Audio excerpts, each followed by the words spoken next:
Narazila jsem na tenhle nový make-up od Maybelline a prostě mi to nedalo, koupila jsem a vyzkoušíme, jestli je opravdu tak dobrý, jak se uvádí. Je tady napsáno Lumi Matte Foundation, čili já očekávám, že on bude jako lehce projasněný a měl by vydržet až 30 hodin. Mám odstín 0,98, což byl tak nejsvětlejší odstín s podtonem, který potřebuju. Můžete si všimnout, že mi to úplně nezakrylo ty puchýřky, které tady kvůli rosace mám. Make-up neleze vůbec do poru, což chválím.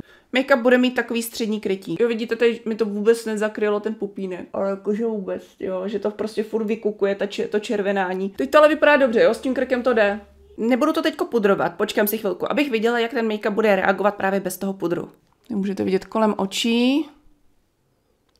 Krásně to drží. Mně napadlo, že bych ho zkusila navrstvit na nějakém místě. Už si na to ale radši vezmu štětek. Jo, tady to udělá takovou vrstvu hnusnou. Takhle z dálky dobrý. Dělala bych tomu tak 2 mínu. Prostě nedá se to vrstvit. Jinak vypadá dobře, ne že ne. Hezky drží, neslévá se, což je veliký plus. A vy mi určitě do komentáře napište, jestli jste tenhle make-up vyzkoušeli a co na něj říkáte.